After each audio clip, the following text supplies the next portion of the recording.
What's going on? Welcome back to the Basics of Health series. My name is Cassie, and today we're going to be going over the second base for health, which is going to be food. Point blank period. The end message of this video is food is fuel. Your body can only do so much depending on what you're giving it. Food not only impacts our physical health, but our mental and emotional health as well because of its indirect effects on the brain. And our brain controls everything. How we move, how we think, how we feel. It's our body's control and processing center. Our brain is a part of our central nervous system, which is in charge of processing different stimulus, including ones produced by hormones. Our hormones are produced in all different areas of the body. Our hormones are produced in different areas of the body that are in direct contact with the food that we eat and therefore the things that make up the food. These things include nutrients, bacteria, chemicals, and anything else that would have been made in or used to make that meal. A great and yet kind of surprising example of this is, according to a study done by a professional over at Harvard, about 95% of serotonin is produced in our gastrointestinal tract, which is in charge of your digestion. And this tract is lined with 100 million neurons. So not only is it digesting your food, it is guiding your emotions and therefore your mental health. Now that's I would say a decent synopsis of the indirect effect on your mental and emotional health. Now let's go into the direct effect on your physical health and your body's function. This is where you see more of like the fitnessy type of stuff coming into play, like your macronutrients, micronutrients, that sort of thing, calorie intake, calorie outtake. So the biggest thing when it comes to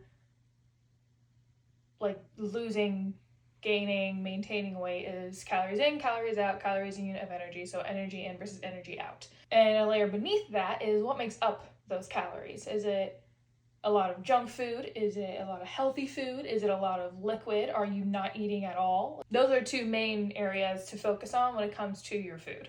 Is how much are you eating and what's the quality of what you're eating. One of the most efficient ways of going about your nutrition is looking at your macros. So your macros or micronutrients are there's three types. You have protein, carbs, and fats. Protein is in charge of repairing muscle, and that is it. That is it, and you'll see why I'm emphasizing that is all it does in a second. You have carbs, which is your body's most preferred form of energy, and then you have fats, which are healthy fats, which is going to be your body's second favorite form of energy, as well as it's good for hormone regulation, insulation, and nutrient retention. Breaking these up into healthy portions depends on the person and what each person needs to do or is trying to do, or if you have a specific diet, right? We're not touching on that exactly, but this is one of the most efficient ways I've seen clients go about improving their nutrient intake. You just need to make sure with every meal you have a protein, you have a carb, and you have a fruit or veggie of some sort. Fats you usually get from how you cook the meal, and again, fruits and veggies and that sort of thing. It's not that hard to get enough healthy fats as long as you have healthy sources within your home. Now, despite all of that, what your body does with your food depends on what you're doing consistently. If you don't eat enough protein, you'll lose muscle.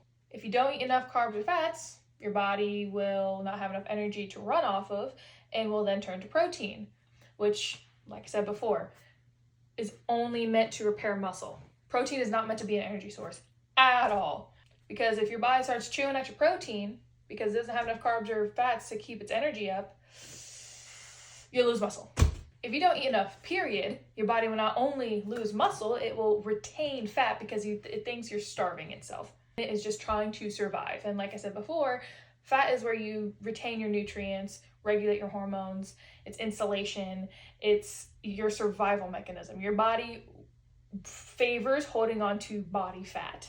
Now, as far as where consistency comes in, your body won't know what to do with what you're giving it if you're constantly switching it up. Whether it's a very specific diet like keto or paleo or vegetarian or pescatarian, or just certain guidelines that you want to follow, like, hey, we're going to cut out fast food, going to reduce my sugar intake, stop drinking sugary drinks. You want to keep it the same for at least 4 weeks consecutively. This gives your body time to adjust to the changes and you time to observe how your body is adjusting, if it's adjusting, and how it's reacting to these changes. Is your body favoring it? Is it not really liking what's happening to it, or is it not reacting very well? It gives you time to observe all of that and then decide, hey, we need to pivot here, I want to change this.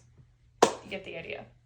Now, if you're not giving yourself the time, your body the time to adjust to this, it's not really going to know what to do, because one day you're getting like 500 calories in and it's like, okay, we didn't eat enough, we need to hold on to our more body fat today. And the next day you eat 1,700 calories and it's like, wait, what the fuck just happened? Okay, cool, we just had this surplus of food, let's hold on to that too, because we may not, according to our history, we may not get enough of it next time. Okay, and the next day it's all healthy food. So okay, cool, we have all this healthy food, maybe we can start putting this in other areas like muscle or our organs.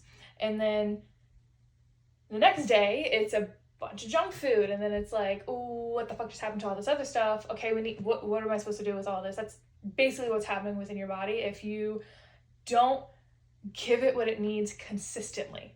You're just shocking the system over and over and over again. It's like with exercise, your body needs time to adapt to the movement, adapt to the weight, and get stronger with that thing over the course of a few weeks. Same thing with your food. Once again, food is fuel, not just for our bodies and our muscles, but for our minds, our bones, our emotions, our hormones, our skin, our brain, literally everything.